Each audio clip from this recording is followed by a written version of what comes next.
Hello and welcome to Because Language, a show about linguistics, the science of language. My name's Daniel Midgley, and this is going to be a slightly different sort of episode. You see, my friend, Dr. Mark Ellison, we've featured his work on the show a few times. He came to Perth recently, and he stayed at my place for a visit, and we thought, why don't we have a chat about language for the show and talk about what he's been doing in the way of research? Well, what started as a casual chat led to a galaxy brain level explosion in which I understood way more about language than I did when we started. Admittedly, this is the sort of thing that happens when you talk to Mark. So what we're going to be talking about here in this chat is what we are doing cognitively when we're using language in a conversation. Here are some concepts we're going to talk about. Prominence, why we make things stand out in a conversation and what that means. We're going to talk about attention. We pay just about enough attention to make sure we understand, and that has an influence on how language looks and how it works. We're going to talk about expectation. We have a sense of what we expect to happen, but when we don't get what we expect, we try to find out why. And sometimes that means something's gone wrong and we need to fix it, or sometimes it means there's a little extra meaning that our interlocutor wants us to read between the lines. There's also manipulation.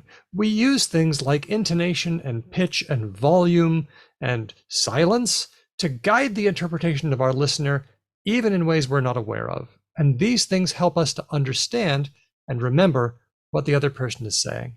And all of these things that I've mentioned, and all these things we're going to talk about, have implications for how language works in a situation. And really, they have a lot of impact on how language is the way it is. So here we are. Dr. Mark Ellison. I'm here with Dr. Mark Ellison of the, what's your affiliation? My affiliation is the Department of General Linguistics, Allgemeine Sprachwissenschaft, at the University of Cologne. Mm-hmm. But my employment fund comes through a very large collaborative research center funded by the Deutsches Forschungsbereich, the German Research Council. And this collaborative research center is investigating prominence in language. Prominence. Mm-hmm. Prominence, exactly. Some things are prominent and some things not so much. That is pretty much the definition of prominence, is that you have a bunch of things that are otherwise on the same level or from the same category or have, in the same situation. And some of them stand out, yes, and some of them don't. And that's prominence. Some of them you mark and some of them you don't. That's another way of putting it. Yeah. Depends on whether you look at it as a thing that has just the way the world is or something somebody did. Is whether it's that way or someone did it for a reason. And both are interesting. Now, we've been hanging out this week. We've been talking about language. We have. A lot. And other stuff. Mm-hmm. And we've mentioned your work on the show before a bunch of times. Mm-hmm. But we're also pals. We are. So very much. It's been really cool to get to hang out like we did in the Perth days. It's nice. Those were pretty remarkable days back in 2010, particularly. Yep. But now we're here in the interview spot. We've got the interview couch. This is apparently the Because Language interview area, and we've got our coffee. We have. We're ready to start. You started out in maths. I did. Kind of at university, my first degree was in pure mathematics, but I would say if you scrape back the history a little bit further, I went to university with the ambition of becoming a theoretical physicist. Okay. Because I got really into Einstein and general relativity equations and things like that while I was still at school, and it was really fun, and I wanted that. But things went a little bit wrong with that plan. Okay. As they do. As they do. I went to physics class and I got really bored. Oh. It wasn't the fault of physics as a whole. It was the fault of having linear algebra thrown at us by pure mathematics, applied mathematics, and physics in that order, all in first year. And I was just bored out of my mind with it. Okay. So you made a lateral move to maths? Actually, I focused more on computer science at first. So I had a general practice through my years. It's like something I discovered was my practice at the end, which was the subjects that I got bored in, I generally did worse in as the year went on. And then at the end of that year, I would drop them. Okay. So at the end of first year, I dropped physics and I dropped philosophy. Once again, not because I'm against the general idea of philosophy, but No, I know you're not. the implementation at the university, I felt that there were lots of very specious things being discussed for hours on end for no purpose Okay. in philosophy. So I dropped that as well, and math split into two parts, pure mathematics and applied mathematics, and so I had both of those, and computer science as my three subjects for second year. Okay. And then in third year, I dropped computer science. Oh. You were finding your way. I was finding my way through a process of elimination of the weakest links. It's subtractive. It really is. A lot of things are subtractive. A lot of really good things are subtractive. I really encourage people to do more subtractive thinking. So, how did you bump into linguistics? And what made you stick with that? That's a great question. And I started, I would say, at about the age of 8, when I discovered that my father could read Greek, and I thought, that's pretty cool. Okay. And so he lent me, or passed on to me, his grammar of Greek. And so I learned the alphabet first, and then I learned... Let's see, 8 years old. This is when you were in your second year of university. Life would have been slightly more interesting if I was, but no. Sadly, I was still in a primary school, which was, yes, tedious in some ways, but probably good for my socialization. Yeah. Yeah. Unskippable training missions. Exactly.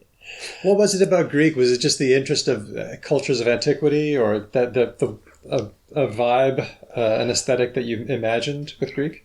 It's a great question to ask that one, because I was also, since it was the only foreign language I had encountered at that stage, really, in any kind of quantity, through my father would come with us to church, and he, instead of his English Bible, he would have the Greek New Testament with him. That is so, like, early Christian. And in church, like, when people would have, like, discussions about what a verse means... Well, actually, yes, the Greek says this. Whip it out. How can anybody trump that? No, you can't. You can't. So it was... I think I enjoyed that aspect of it, but it was the only one I encountered. But then I discovered books in libraries, books in bookstores, and so I think I was 10 when I bought 3 Teach Yourself language books. One was Arabic, one was Chinese, and the other was Bengali. I've done that, and then I never followed through. I obviously did not learn any of those languages from those books. Yep. I did, however, read a lot of them, as in a lot of the books, without memorizing it all, sadly. But I did learn a lot. For example, I learned about Bengali script without even conquering that in its completeness, but I understood how it worked from that. And at the same time, I'd seen in encyclopedias, I'd read about Sanskrit. I was very fascinated with India, even at that same age, 8, 9, and studied a lot from encyclopedias about that. And then I found a page with a description of the Sanskrit alphabet, which is one of the very few things I organised to get photocopied for me when I was a kid and carried it around for years. At a time when photocopying meant something. It did mean a lot. And, yeah, it was a very... that was the kind of situation that kicked it off. And I just kept collecting language books, books about languages. And I also read from the city library... The Loom of Language, I think. Was it Lewis Bloomfield or something? Yeah, okay. And I loved that book. How old were you when you were reading Bloomfield? 9 or 10. Okay. I can't remember. I used to borrow my brother's library card because he was old enough to be have a ticket for the adult section of the library. Oh, wow. I would borrow his card. And there's a funny story about that. Like, one time I came down to borrow, clearly, like, I'm not 14, which was the age lower limit for that library. And I'm handing the card to the person with the books. And they said, oh, yes, this card's expired and you need to get it renewed. And I just ran away.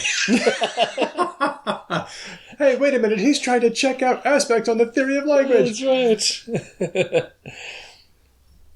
Yeah, it was I think it was, I'm not 100% sure of the author, but the book was called The Loom of Language. Mm-hmm.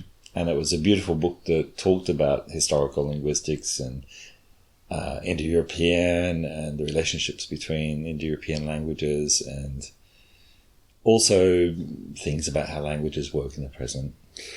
Okay, so this is me as well, because when I was a kid, I used to go to the library, the elementary school library, in the school where I first received my tutelage.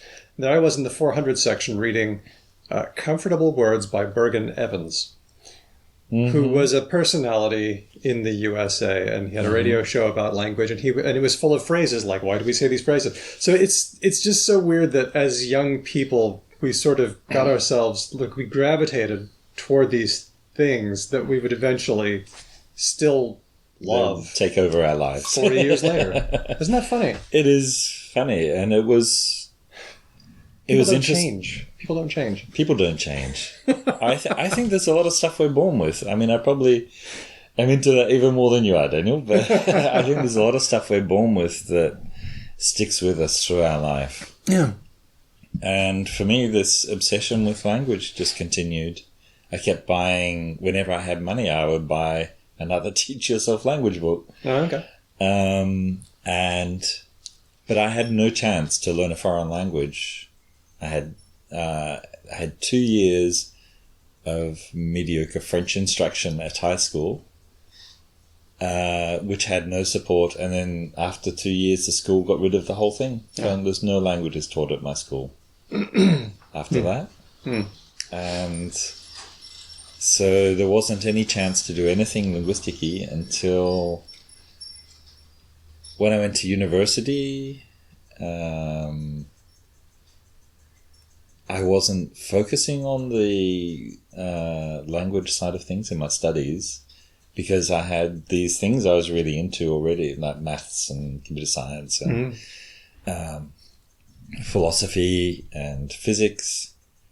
And I wanted to do languages as well, but there just wasn't room in the program. So I would I wasn't very good at socializing. I was very shy first year. And I would spend my lunchtimes in the library looking at books and discovering things like Pokorny's Indo-Germanische Wörterbuch, Germanisches Wörterbuch. And this was basically in the 400 sections of the research library at Sydney University instead of socializing with my peers like a good first year. One of the things we noticed, a couple of kookaburras. Giggle chicken. The birds always go a bit nuts here. So language, language covers a lot of things. But what are you into? Knowing your work, I want to say how it all began, but there's a strong part about what's going on in our brains when we're doing language. But how would you describe the area of language where you live and work?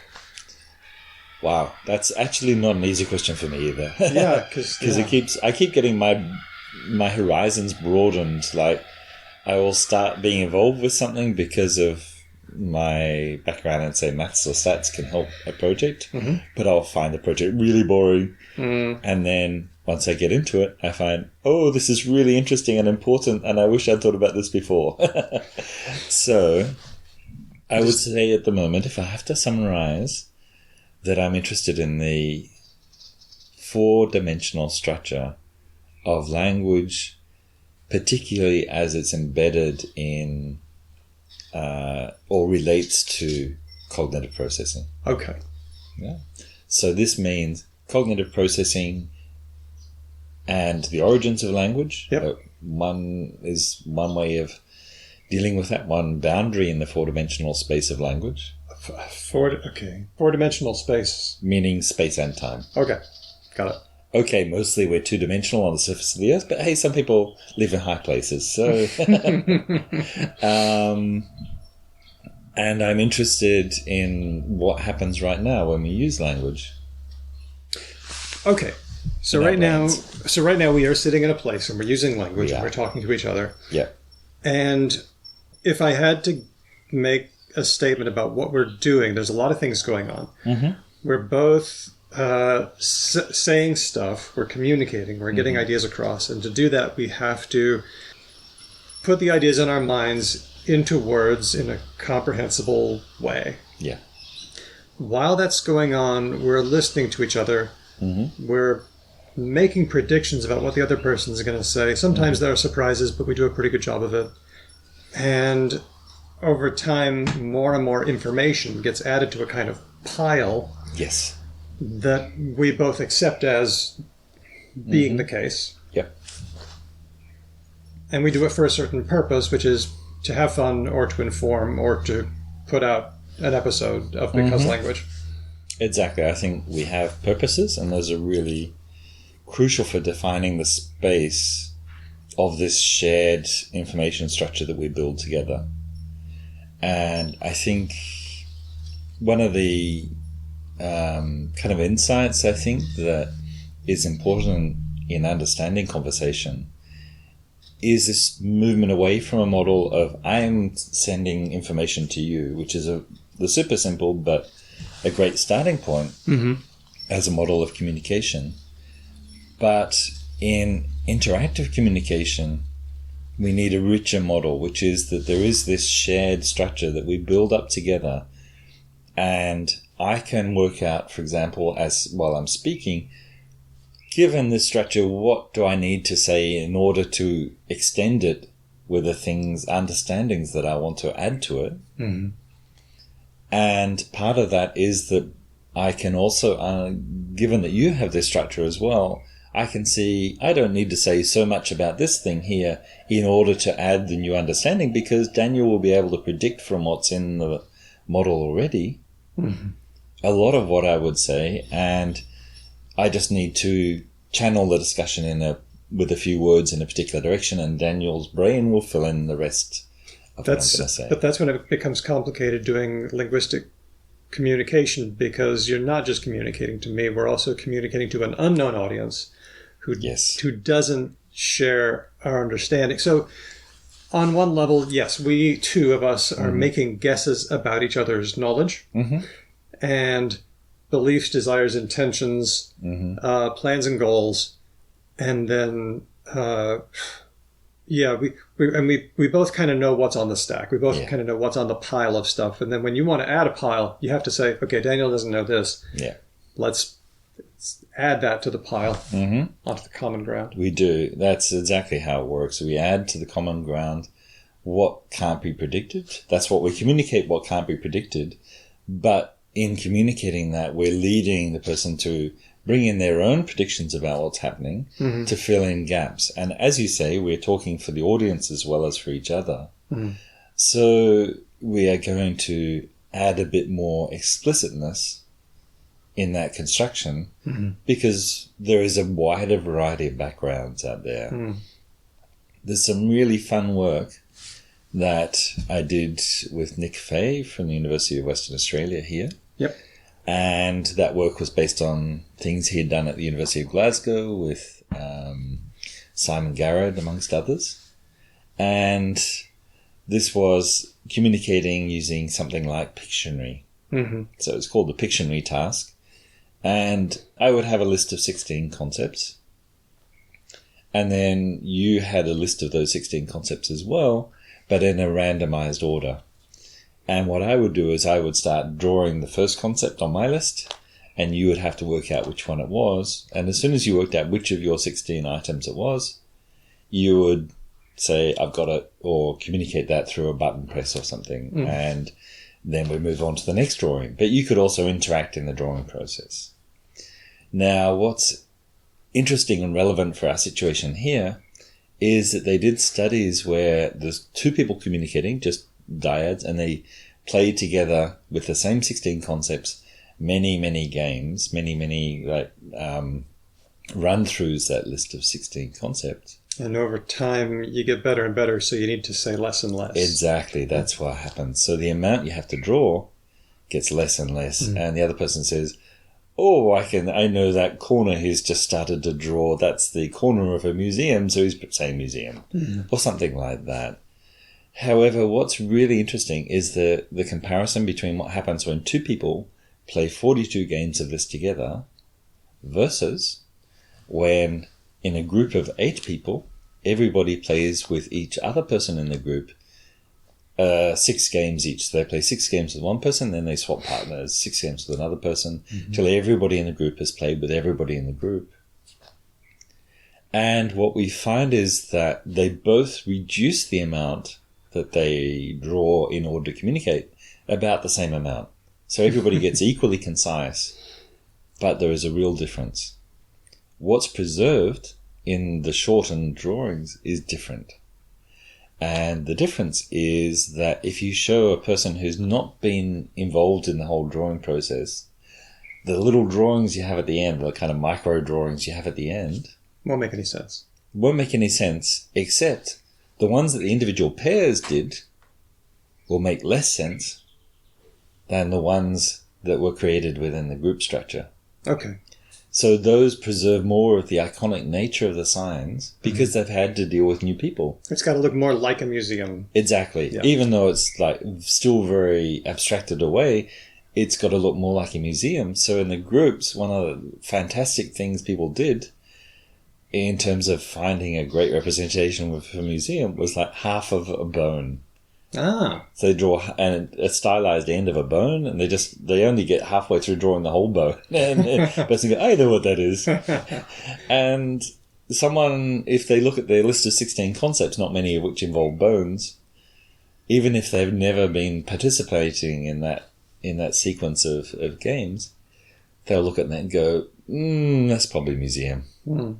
Whereas if they look at what the individual person did, which might have been the corner of a 3-dimensional room where there was a vase sitting in a box, and just that corner has now becomes the stylized representation of museum.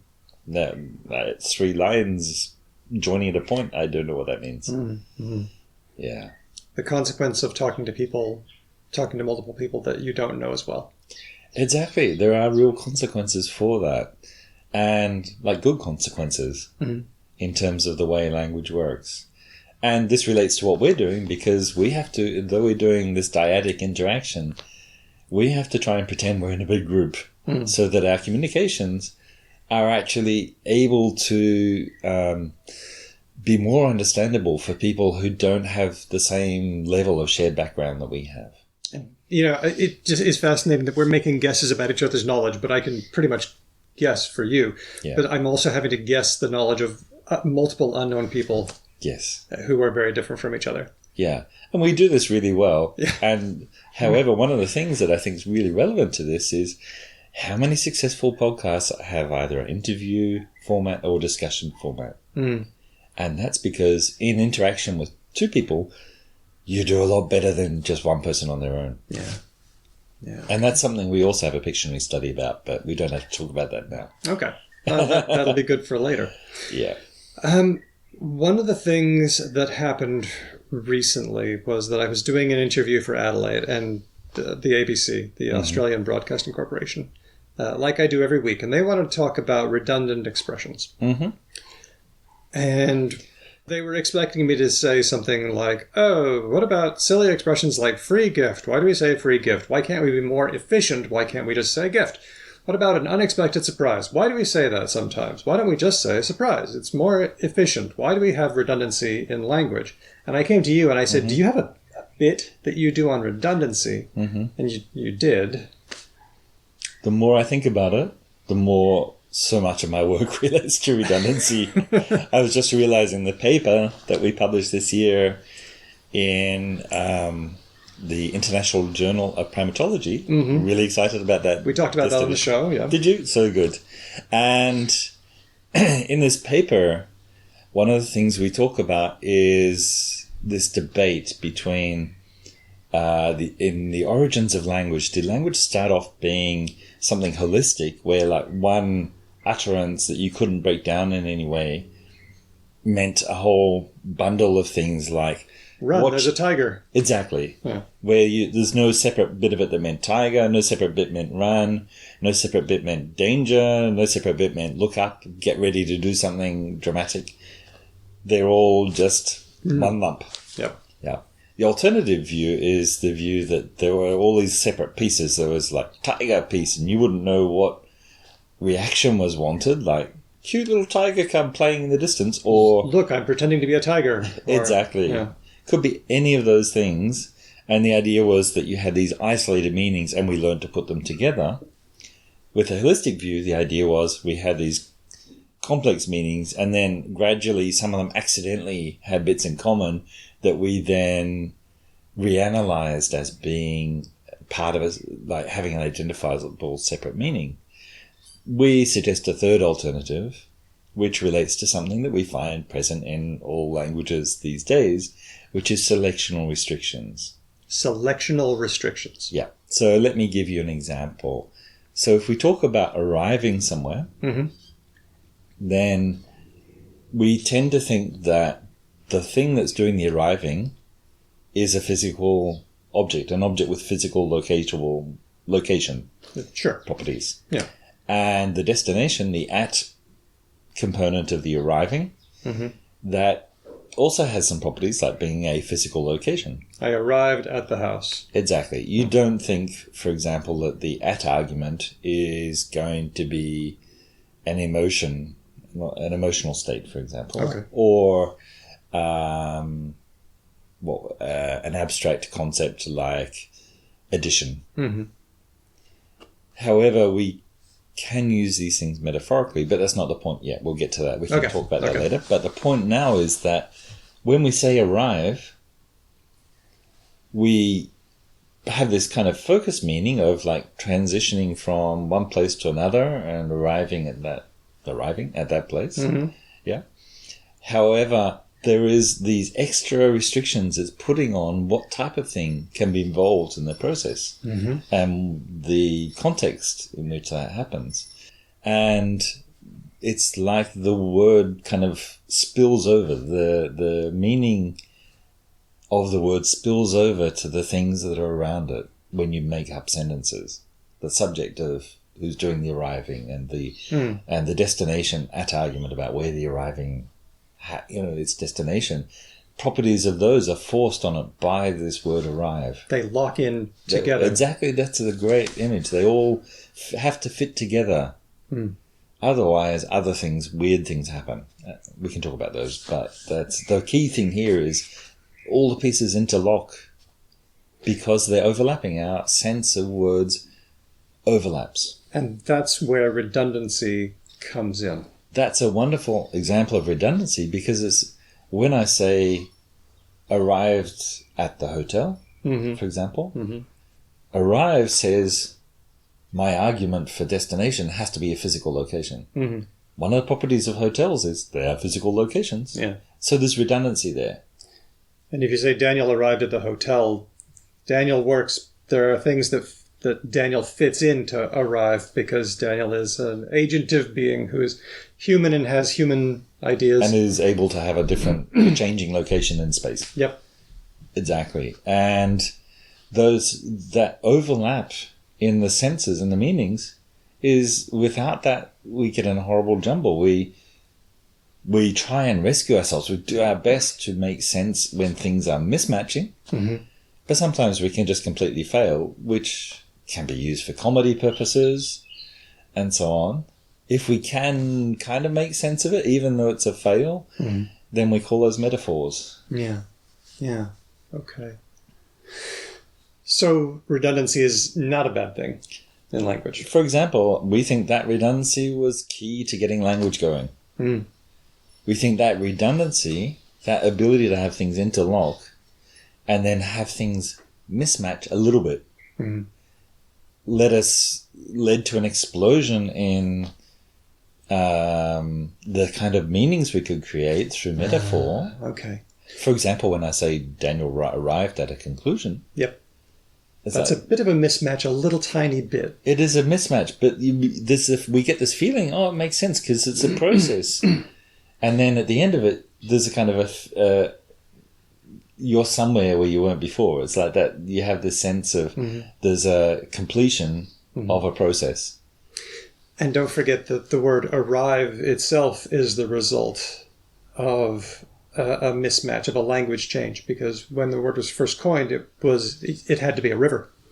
Ad ripa. Really? I did not know that. That is hilarious. When you arrived at a place, you had to be near a river. Wow. That is and so then good. Gradually we changed it to expand it. We could apply it to more things. The selectional restrictions widened a little bit. And now we can arrive at conclusions. We see this happening again and again, and this process of building metaphors, which you can just widen the application, but you can also have this kind of metaphorical shift happening. And this is something my colleague Uta Kaino studied in her PhD work, was this widening when the word for middle in Sanskrit eventually became a postposition, just meaning in Hindi. Okay.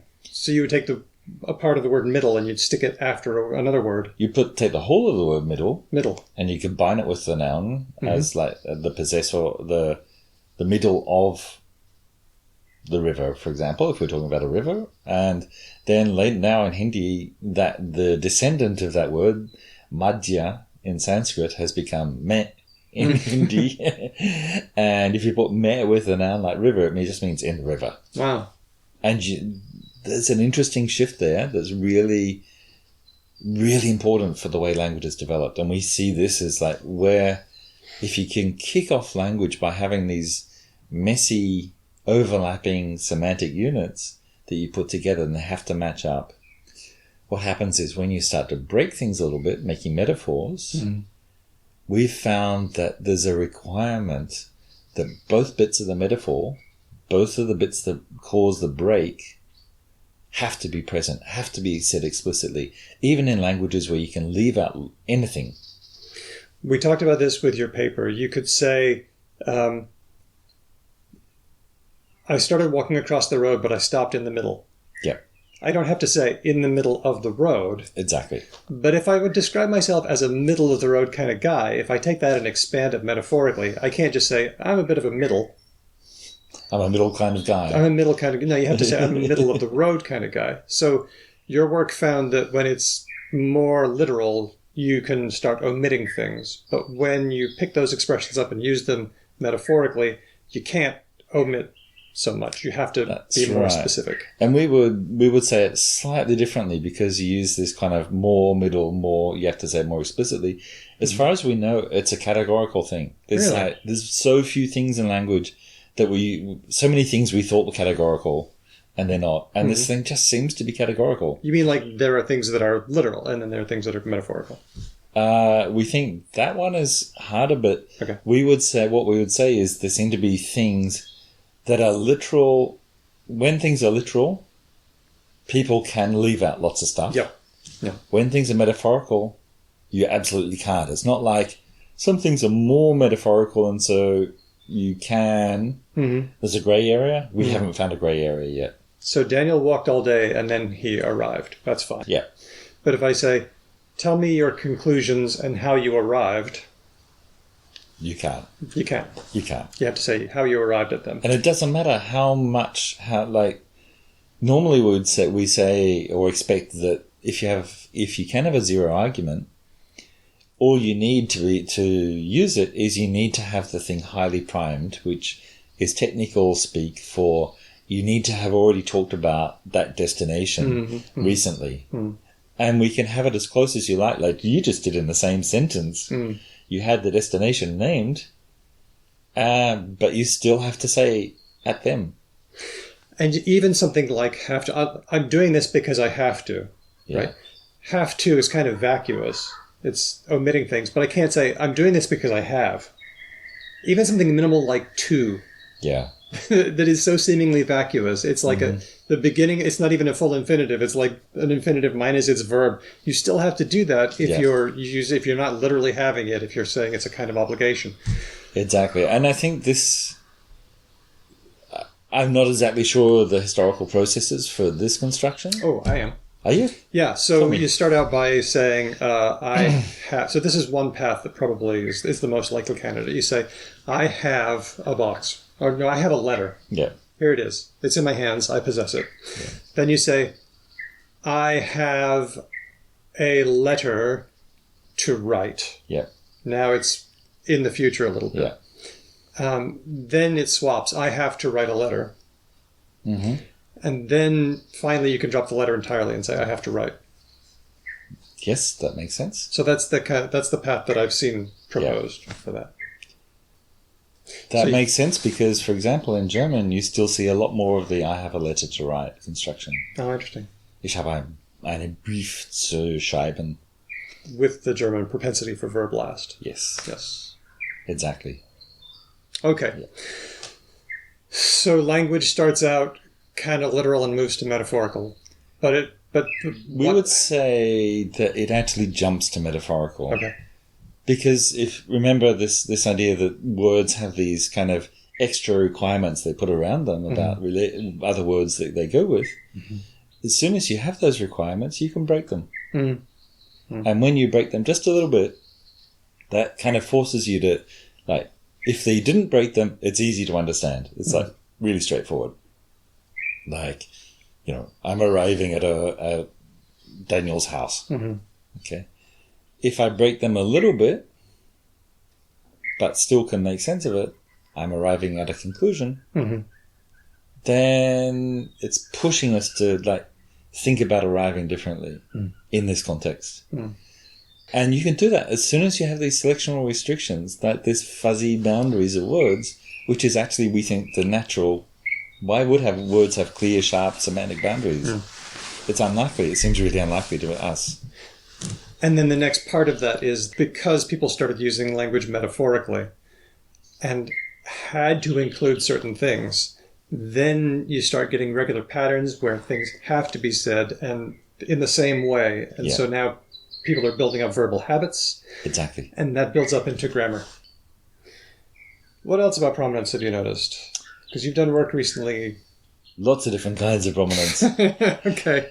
I have done two different kinds of prominences that I've been really focused on. One is about how we refer to things. Okay.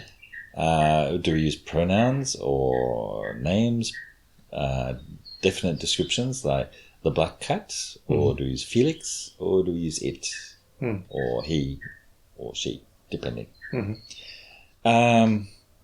That's one type of work. And the other type of work I've been doing is with people in phonetics, looking at what's the impact of different intonation on remembering things. So that's really fun. Let's talk about intonation. So we were talking earlier about an example where I think Mary took the book. No, I don't think Mary took the book. I think John took the book. Yeah. And I say that a little... what even is intonation? What even is stress? I'm putting stress on John. I think John took the book. Yeah. So there's a few things that happen. One thing that we see a lot, and is really the focus on what we do in Cologne, it doesn't mean it's the only thing in the world, it's just what we're focusing on, is intonation, which means how does the pitch that somebody uses in their speech change in response to what they're trying to do with their speech, like ask questions, focus your attention on different bits of the sentence. And they might also be varying the loudness. So I said, I think John took the book. I said a little louder and... But there is also, if you listen very carefully, the pitch goes up. I think John took the book. Exactly. Yeah. Partly just because it's longer. You lengthened it, and that gives more time for the pitch to rise. Sure. And so we have these things we call pitch accents, which are often go up, then down. And these kinds of things are often used they are used in many languages to mark something out as being, this is a little bit, something you should pay a bit more attention to. Mm. And what we have been doing to try and get this in its purest form is to look at what is the impact on people trying to remember a sequence of 9 digits without any repeats. So basically digits 1 to 9 just scrambled in order. Okay. In this case, I think the experiment's been done in Italian and in German. Okay. At the moment, we're looking at reporting on the German study, and people are given this sequence of digits through headphones. They hear them, and they're actually produced by recordings of each of the digits being said with different intonation patterns, and then they're combined electronically. So we're sure that the actual intonation patterns are exactly the same. Same every time. Same every time, just rearranged according to what we want to do as experimenters. And so I might hear 7 3 4 2 6 1 9 4 3. Exactly. And that was a really nice example because you gave what we call the boundary full intonation to these. Mm-hmm. So they're grouped. 3 numbers, 3 numbers, 3 numbers. Exactly. We don't have so much in terms of the spacing between the groups, but what I noticed in the way you said it was there's a full at the end of the last word in each of those examples. 9 4 3. 9 4 3. And so on. And this was one of the conditions in the experiment. We did this. Oh, you mean not everybody heard that? No, we had 4 different conditions. And everybody got exposed to all 4 conditions. Mm-hmm. And because we didn't want to be dealing with individual differences in abilities to remember sequences of numbers, we wanted to actually look for what's the effect of the different conditions. And if we do this if everybody sees all the conditions, that helps us tease apart what's difference between individuals from what's different between the conditions. Okay. Here, conditions means sometimes we do it with falling intonation at the end. 9 4 3. Others we had 9 4 3 with no falling intonation. Mm-hmm. So it was just the 9 was pronounced the same way as the 3, like just flat. Mm-hmm. And then we had 2 other conditions that were really fun. One was put a big emphasis on the last word in the triple. So 9 4 3. 9 4 3. Exactly. So the emphasis was, in this case, the pitch accent. I've probably made it louder and longer, which is not so good, but It should be 9 4 3. 9 4 3 with a rising pitch on that third one, and then we had that at the end, the last one in each group of 3, except the very last one always had a falling off intonation to mark the end of the sequence of 9. Okay. So people knew when they got to the end. Mm-hmm. But the end of the first group of 3 and the second group of 3 had this strong accent on the last word. Okay. That was one of the interesting conditions. And the other one was, instead of a falling pitch at the end, it was 9 4 3. Yeah, okay. 2 6 7. And you were rising intonation at the end. Okay, and you were looking at whether they could remember, whether that raised the prominence enough for them to remember what the number was. Not number, but the whole sequence. We were interested in their accuracy across the whole sequence. Okay. But also in individual positions. Yeah, right. Because if you do better on all the individual positions, you do better overall. That's true. So what we found was really surprising. What do you think? Okay. So what we found... Can I predict? You go for it. Okay. I predict that when you use flat intonation, they're not going to remember it. So true. Okay. And when you use rising intonation, probably not going to remember it that well. They might remember the next thing. Okay. And then when you use bumpy intonation, probably better. Bumpy intonation mean that stressing that third one in the sequence. Yeah. Yeah. Okay, so what did you really find? What we really found was, you're exactly right, if everything's monotone, people do really badly. Okay. It's shocking how badly they do it. There's nothing to grip onto. Exactly. There's so much space in the graph. Like everybody starts, in all conditions, they start out with the first guy. Mm-hmm. They can remember that really well. Mm. The last one, mostly pretty well. It's just in between we see a lot of difference. Okay. So the fall off, as you go through like first position, second position, third position, and so on, you get a fall in accuracy in all the conditions. But in the monotone case, it's a straightforward dive to inaccuracy. Mm-hmm. And so people do really badly when you get to like visit the sixth item on the list. They're just like, is it six? Is it third one or the fifth one? Or I don't know. Yep. One of those number things. Yep. Yeah. So that was the worst, as you predicted, and exactly right. Intonation. So intonation of some sort really matters. If you don't have intonation, like everything's flat, people are doing really badly. Okay. The next worst one of our four was this falling intonation at the end. So it's a grouping, but it's a little fall at the end, like 2, 3, 7, 6, 4, 9, blah, blah, blah. And that was interesting because we had, we were a little bit surprised by that because that's kind of, for many of us, it's the default way you group things. Well, that would be why, because it's the default. There's nothing special about it. That is very potentially the case. And so in a way, like we were talking about just a little bit earlier, if you have a default pattern, then that's telling you when something's interesting, but it's only interesting if it departs from that default pattern. Yep. If you follow default patterns, you're telling your listener nothing interesting is happening here. Mm-hmm. Don't pay so much attention. This is so weird that we're so sensitive to this. We are so sensitive. It's shocking. And this is the thing. I didn't know about this, and I wasn't interested in prominence before getting involved in. And now it's like the most interesting thing in language. It's like telling us where to look. But now the best remembered sequences? Okay, so we've got two left. There's the one where we actually accent the word. Yep. And there's one where we have a rising boundary at the edge of the third word in this. 943 versus 943. Exactly, 943. And what we find is that if you accent the third word in the group of 3, you get better accuracy on that word, but not the others. Oh. Yep. It improves accuracy very much on that word. So that word's getting all the attention, but people are no better with the other words. So if I say 943, you'll remember the 3? Yeah. Okay. But if you say 943... then they remember the whole group better. Wow.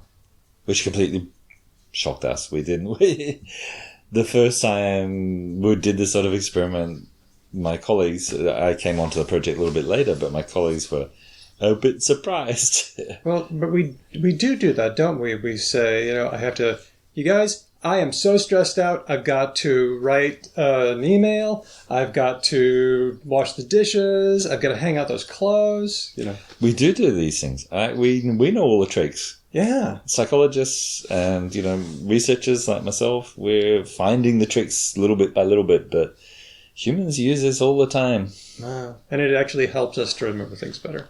It helps us to communicate better. Because, when we're telling somebody, like in that listing that you just gave, that's because you want your audience to pay attention to all these tedious things you have to do, if that's what you're expressing, and you want them to see each one because it's tedious, and you want them to feel your pain. And when I said, I don't think Mary took the book, I think John took the book. Exactly. So they have a false belief. They're making a prediction. They're thinking you're going to say Mary took the book. Yeah. So you're doing your best to disabuse them of that false prediction. And it takes a lot of difference, a lot of prominence, a lot of effort to counteract their wrong belief. Their wrong belief. Exactly. It takes that. We have prediction engines. And one of the things that's really come out in recent thinking about this, that's built on a lot of experiments, is that what we do, the way we cope with getting so much information thrown at us all the time, is we make predictions. And we just pay attention to the difference between our predictions and what actually happens. Mm-hmm. One of the really lovely examples of this, which is appropriate for a lot of our audience, I think, is if you're ever watching the cricket like in the summer that we're coming to, there'll be cricket on TV. Mm-hmm. And if you watch a fielder out there catching a ball, one of the instructions that you'll hear the commentators at lunchtime when they're giving instructions to little kids about how to play cricket well, it's like, when you're catching the ball, keep your eyes on the ball. Mm-hmm. And the reason for that is because when you're looking at the ball, you're continually making predictions about what should the ball look like if I'm in the right position to catch it. Mm. And if you watch the cricketers catching the ball, they're staring at the ball and then they're adjusting. They move running one side or the other side, running back more, forwards more, in response to how they're seeing the ball. Mm-hmm. It's because they're making a prediction about how the ball should look if they're in the right position to catch it, and then adjusting their movement so that when the ball finally reaches close to their hands or the level of their hands, they'll be in exactly the right place to catch it. And that's what we're doing when we're conversing. I'm making guesses about what you're going to say.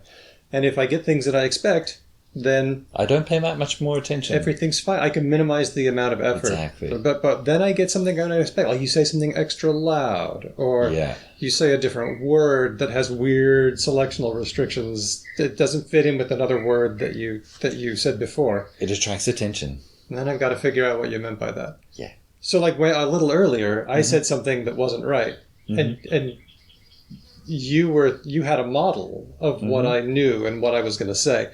And then I said something really, really different. So different that it was wrong. Yeah. And then you realized, oh, Daniel misunderstood. Exactly. I've got to repair this. Exactly. It was just like that. That's how it happened. And it's interesting you mentioned that, like, when things don't match up as well, because I think that's one of the big reasons why we use metaphors, which is exactly where things don't match up, is we do that because it drags in a bit more attention. Yeah. Like, poets love metaphors because that draws the reader's attention into the words. So to speak. And then you remember it better. Yeah. Like we remember things better because they're different from what we were expecting. Exactly. And one of the real joys in this is that you can, through this mechanism, you can find really wonderful ways of expressing things that simultaneously, they somehow give you a little bit of joy every time you see them because they are so good. Mm-hmm. So let's take an example back from this Pictionary experiment I described. Mm-hmm. The bone, when people saw bone for museum, they loved it. So you see one person thinks of bone in this community of 8 people, and as we have all their drawings, you can see it when somebody encounters someone who's using bone for museum. They go, wow, that's really clever. And after that, they adopt it. They use that immediately and forget whatever they were doing before. Yeah. Except for one person who refuses to use bones the whole time. So, come on, it's clearly everybody else knows it's better. Why can't you just get on board? Well, I think that we're seeing that right now. Right now it's November 2022. We're starting to get into Word of the Year season. Okay, yep. And everyone's getting a lot of pleasure out of bachelor's handbag. Are you aware of the term bachelor's handbag? I am not. I'm so out of the scene, clearly. You go to the grocery store and there's cooked chickens in a plastic bag. Cooked chickens in a plastic bag? Okay. You know, the kind of these roast chickens, and you can just eat them. You don't have to cook them. You can just take them away. That's a bachelor's handbag. Really? So there's your metaphor. Does it have to have a roast chicken in it, or is it any plastic bag? It has to have a roast chicken in it. Right, that's it. Because it looks like a handbag, and you're carrying it around, and you're going to take it home for dinner. So that's your metaphor. And it pulls in a lot of fun things about, like, handbags and the inappositeness of putting the term handbag onto a bachelor, because then usually, so what could it be? And then that brings in a lot of domain knowledge about what bachelors do and how they don't like to cook food, and they'll just take it and eat it. Very funny. Yeah. People do get a little rush out of it. It's like, that's good. I'm going to start using that. And very often we'll have people say, I just learned this term and I've got to work it into a conversation. So you can really see how new things come in and get taken up. And people like that. People do. They love it. It is so good. I think about scribes. The first time we thought about using pictures to represent sounds, by the first sounds in the word, we draw something that has that sound as it. Sorry, I've said this the wrong way around. We draw a thing for which that sound is the first sound in the word. Mm-hmm. So you have a leaf, and pretty soon it doesn't mean leaf anymore. It means ul. Exactly. That's a wonderful example. And we can see this if you look back in the history of writing of our alphabet, the Roman alphabet, which derived from a version of Greek alphabet, derived from a Semitic alphabet, and then related to Hebrew alphabet. And then if you look at the names for the letters and what those letters represent, the names are things in the world whose first sound is the thing that's represented by the letter. Yeah. So Aleph, you know what Aleph was? It's an ox. It's an ox, exactly. And Bet, which is a house. B. So Bet it's a B. is house, because the Hebrew word or the Semitic word at that stage in Bait in Arabic and Beth in Hebrew. And Bait in Egyptian as well. Exactly, because that's Arabic. Yeah.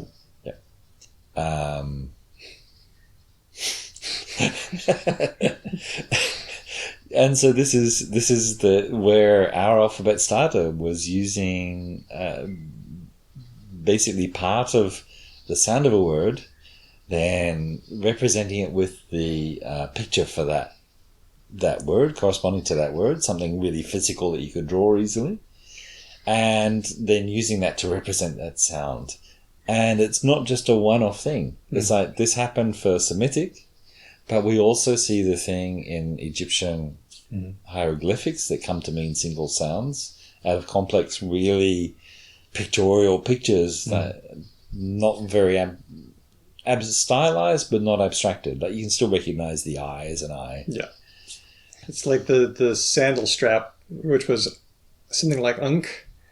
They started using that for the word Ankh, which meant life. It's like, I can pick that up because it's easy to draw. Yeah. And then I can use it for other stuff that sounds the same. That's really cool. I'm totally going to start doing that. And this happens in Chinese as well, completely separate history. But they start off making these very pictorial characters that get very stylized quite quickly. Yeah. And then they say, well, we've got all these words that sound alike. Why don't we use a bit of the symbol for the meaning, the general class of meaning, combine it with something that is a word that sounds like it, represents a word that sounds like the thing, even though it means something completely different. Sounds like the thing. So this combination of like, okay, now I'm talking about a watery thing and it sounds like Joel.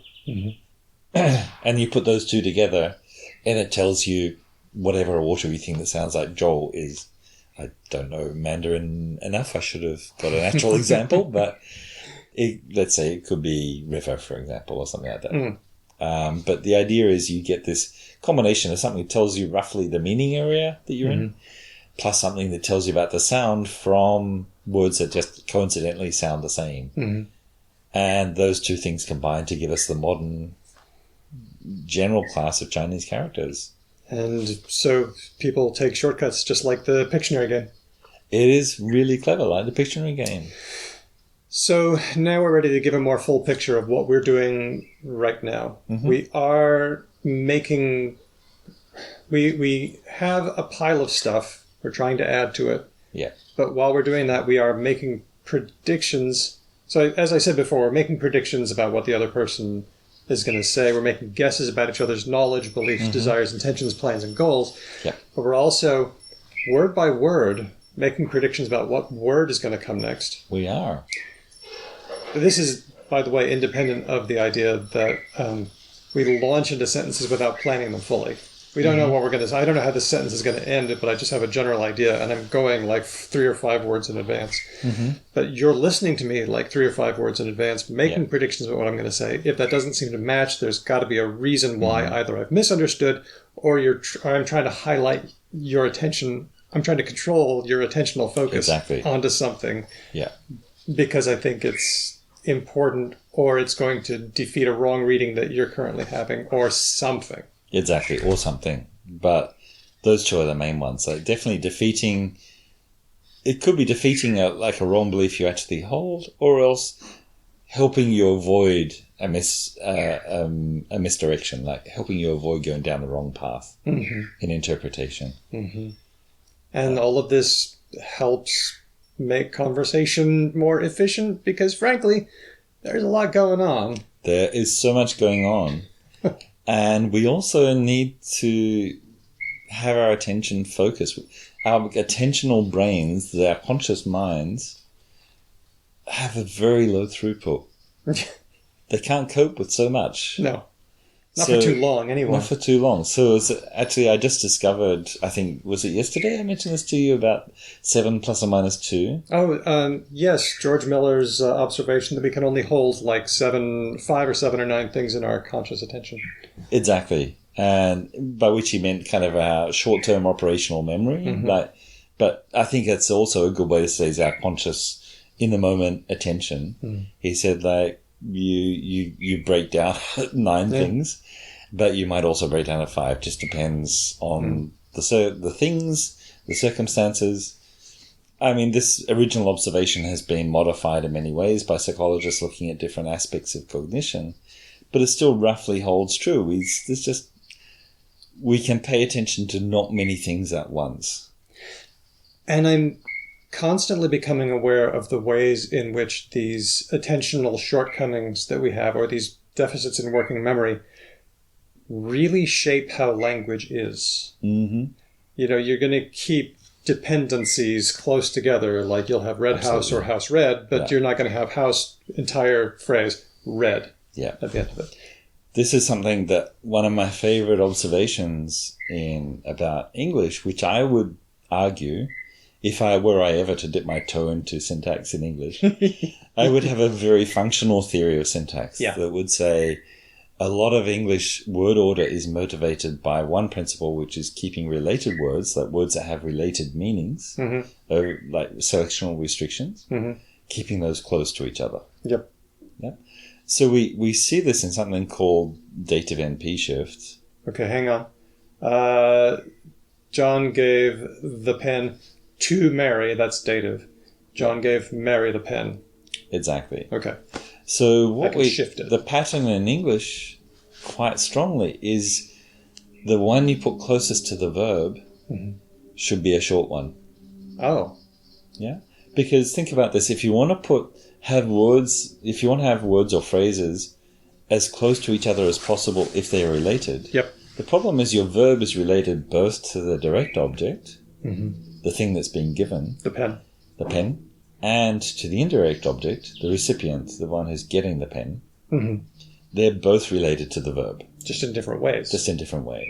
So they both want to be next to the verb, but they can't be. Yeah, no. But if you put the shorter one closer to the verb, that means that the distance before you get to the other one is less. Mm-hmm. So you're actually you're solving this problem, you're making this difficulty better, alleviating it, if you put the smaller one near the verb. I have an example of this. Tell me. I could say, that gives me the creeps. Yes. But I can't say, that gives the creeps to me. It would be silly. But if it's a very long dative, then I can do it. I can say, this movie would give anyone who's even slightly nervous the creeps. Oh, I've forgotten what the thing was. Yeah. This movie would give the creeps to anybody who... Perfect example. Yep. Perfect example. Yeah. And that's just trying to keep the related words close to each other. Yep. The related phrases close to each other. Because otherwise you forget. Yeah, you forget. Yeah.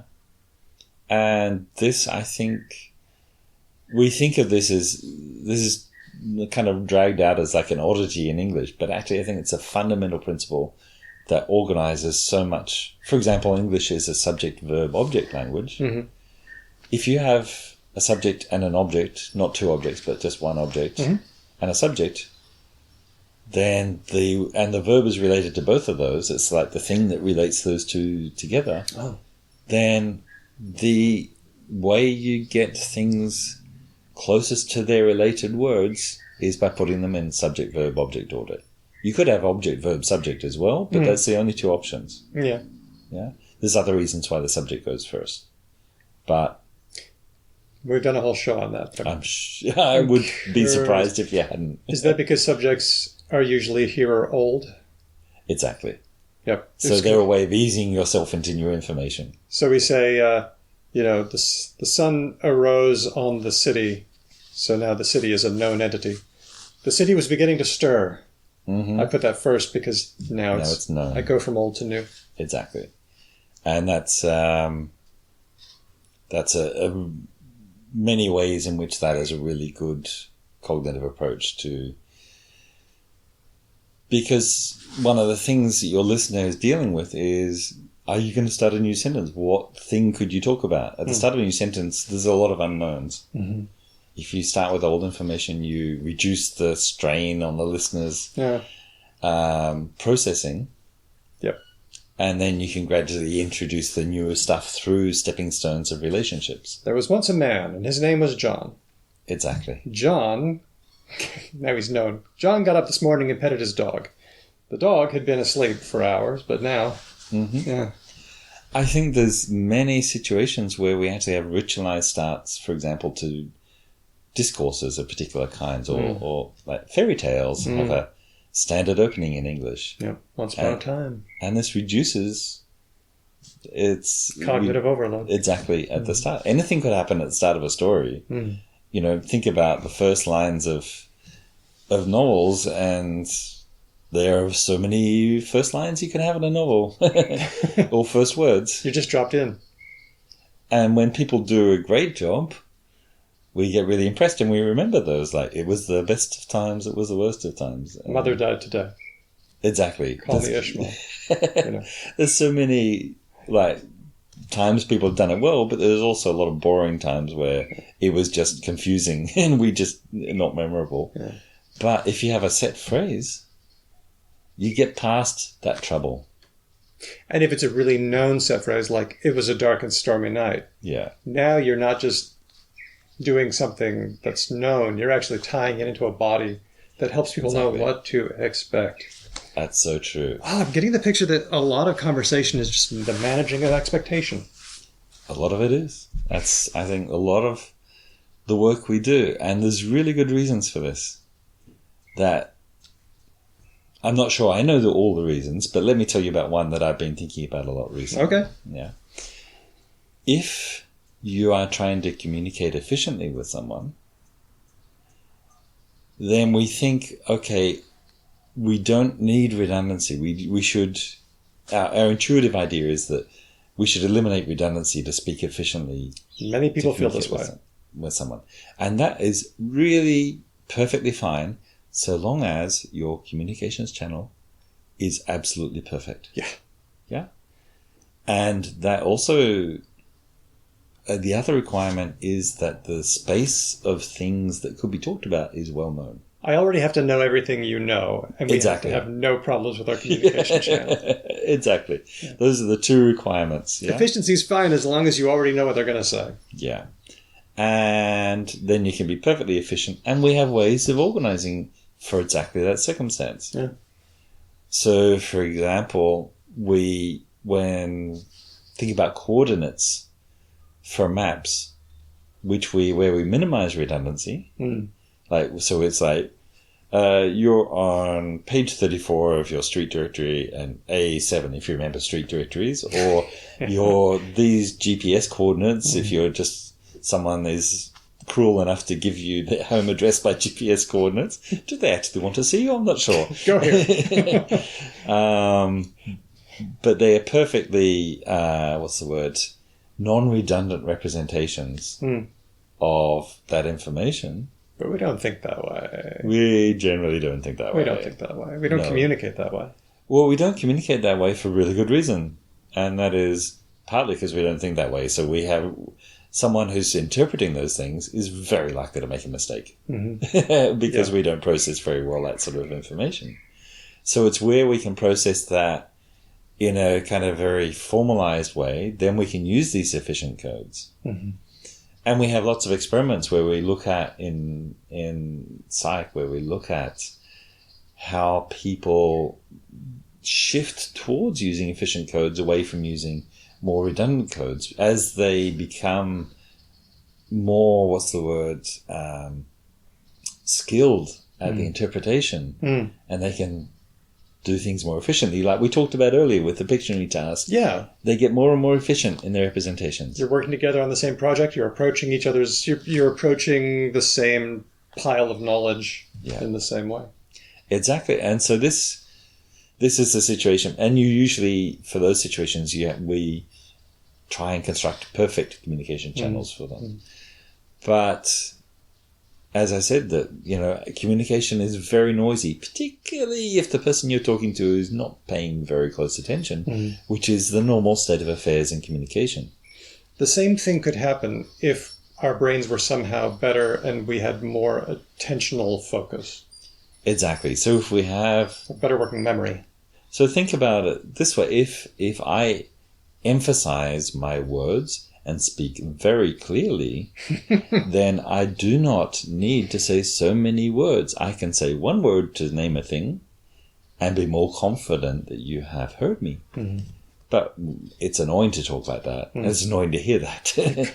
So it's probably slightly better if I just say add a few more words and say them in my normal slovenly manner. I had an actor friend whose name was also Mark. And one day I met up with him. I said, "Hey, Mark, how's it going?" He said, "I'm fine. How are you, Daniel?" He was doing this. And I realized because he was studying drama, he was probably doing an exercise, and that was fine. So I went with it for a while. But then after a while, I wanted to strangle him because it was highly annoying. It simply was not necessary for him to be speaking at that level of clarity because we can strike a balance. And we're always striking that balance between... how much effort we're prepared to put in and how much slop we're allowed to tolerate. This is what redundancy helps us do. If we didn't have redundancy in our communication, we wouldn't have the option to be lazy. Because we'd have to be constantly paying perfect attention. And A, we can't do that, and B, we don't want to. We so don't want to. So it is a little bit lazy. It's lazy. It's very lazy in a good way. It's expectations of laziness. But for example, we were talking earlier about how do we design our conversation for an audience where there's lots of people we don't know. We don't know exactly what they know and what they don't know and what their attentional situation is in the moment that they're listening to this. But what we can do is we can have a fair amount of redundancy in the way we speak. And then if they lose focus for a moment, they won't have to rewind to hear our dulcet tones say the magic words again because there's enough redundancy they can pick it up. And we all have this experience of, like, we zone out for a moment in a conversation and we come back. I'm thinking, is the camera still working? Exactly, that sort of thing. But when we come back, we can piece together enough that we're happy to continue without actually rewinding life to... Without having to go back and do repairs. Oh my gosh, I didn't catch what you said that one time. So boring. Oh my gosh, that's inefficient. Exactly. And so I think that this redundancy helps us with the fact that the channel is imperfect. And we vary the amount of redundancy in order to help our listeners. And we know this. There's something called the name's gone out. It's something like constant information rate. It's not the exact wording, but it's something like that in phonetics, where people have studied how much information is actually being conveyed by the words. Oh yeah, and it's the same across languages. It's not just the same across languages, but even as they're saying more informative things, they slow down. Yeah. When they're saying less informative things, they speed up. So within one language, within one speaker, within one conversation, they're adapting to how informative what they're saying is, so that the listener has a fairly even ride, isn't going on a smooth road, then hitting a speed bump of vital new information that was said in half a second. But instead it's stretched out with redundancy. Whereas you can reduce the redundancy on the predictable things because you don't need so much.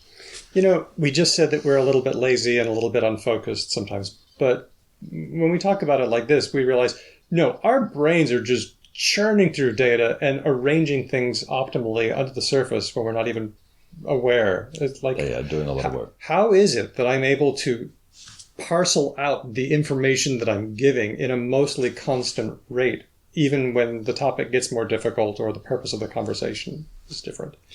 I think That's weird. That's weird, and it's amazing. And I think I think going back to that previous metaphor I gave, it's like a cricketer who's constantly having cricket balls flying out of the deep sky at them, and he's catching them one after the other because he's continually making these predictions and then catching the ball. New one come and catch the ball after prediction. We're good at this. We're so good at this, but it involves attentional management, so we don't get exhausted. And I can give you first-hand accounts of this in that I'm sure you've probably had this experience too, Daniel. Many of our audience will as well. Just you're learning a second language. Mm-hmm. You spend some time talking to people in their second language. You get exhausted. Yep.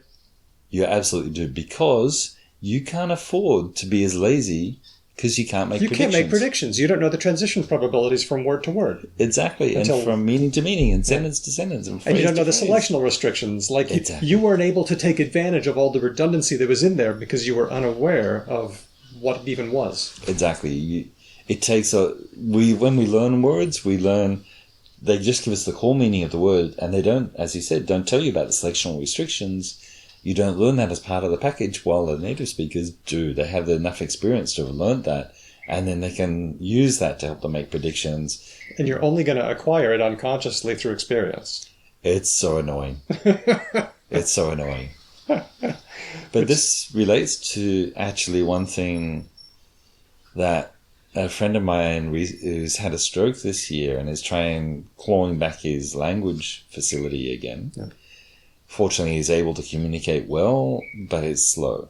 Yep. And one of the things I was suggesting to him, where I think that maybe the damage has hit some portion of his production, is in terms of this sequence probabilities. His words are chopped up into much more deliberate segmental expressions or syllabic, saying one syllable and then the next syllable as if they're quite separate. Mm. And so I suggested to him, in as far as you're able to read, he's able to read actually enough to pronounce. Making sense of what he's reading is harder because of the stroke. But I don't think he needs to do that. I think if he can just read aloud text and practice that, then that will help him retune other neurons with the brain plasticity we know lasts all our lives. Mm-hmm. To help build back this facility to predict what's coming next, just in terms of this syllable goes after this syllable, which is actually quite a big help in terms of the sequencing of words in English. Yeah, okay. Coffee, table. Exactly, that sort of thing. Oh. And by just exposing yourself to lots of sequencing of sounds, you'll over time internalize that. And that will, I think, smooth production for him. Make it easier so that his unconscious, it may not make sense often what syllable he starts saying next, but there's a good chance. Like if he's exposed to a lot of English and he has this predictive capability back, even if it's a dumb prediction, it's reducing the load on the conscious mind that's having to construct it. So the conscious mind is now choosing between a smaller set of options for what comes next. So it's time to summarize. Yep. What have we got here? What I'm getting is that predictability matters and redundancy helps. Absolutely.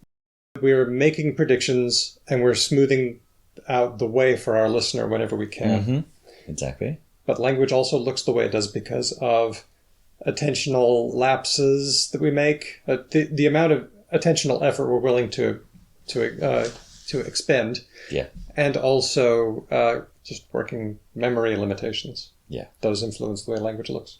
They really do. But when we're trying to help interpretation along, we have a bag of tricks that we can use to make things more prominent, to adjust the rate and flow of information, to overcome deficits of a noisy channel. Yeah. And we do it all automatically. We do it without thinking, automatically, and incredibly fast. We make all these predictions and we negotiate our predictions about what's going on in this combined mental state picture we have of our conversation. We process that like that and slide seamlessly into the right choice for what to do next. And you are figuring out how it all works. Yeah, that's my plan. Very cool. This is a conversation that goes on. This is just a short part of a conversation that's been going on for about a week between me and Mark, pretty much all day long, and which will continue until Mark goes home. But I'm glad we were able to get a little bit of this stream so that we could talk about your work. So thanks for hanging out, and thanks for talking about it. It's really fun. It's been lovely. It always is, Daniel. Yep. Yeah, it's so good that we could have this longer conversation. There you go, folks. A deep dive into language, all of it. I enjoy these deep dive episodes. I hope you do too. Thanks to Dr. Mark Ellison for coming and having a chat. And thank you for listening. You can get in touch with us if you want to. We're Because Lang Pod on all the socials. You can send us an email, hello@becauselanguage.com. You can also become a patron and support the show as little as $1 a month. Gets you onto our Discord with all the other Discordians at Because Language. Bonus episodes at the listener level. I'd like to give a quick shout out to our top patrons: Tin, Termi, Elias, Matt, Whitney, Helen, Jack, Pharaohcat, Lord Mortis, Grammar Yen, Larry, Christopher, Andy B, James, Nigel, Meredith, Kate, Nasrin, Joanna, who, for this episode, is bumping it up to the supporter level after years of being a patron. Thanks, Joanna. Aisha, Moe, Steele, Margaret, Manu, Roger, Rianne, Colleen, Ignacio, Sonic Snedgehog, Kevin, Jeff, Andy from Logophilius, Stan, Kathy, Rosh, Cheyenne, Felicity S, Amir, the Kenny Archer, Tim, Alyssa, Chris W, Felicity G, and our newest patron at the listener level, V. Thanks to all of our amazing patrons. You can also donate to us on Ko-Fi, Ko-Fi, in case you don't like Patreon for some reason. Our theme music has been written and performed by Drew Kriplyanov, who's a member of Ryan Bino and of Didian's Bible. Thanks for listening. We'll catch you next time, because language.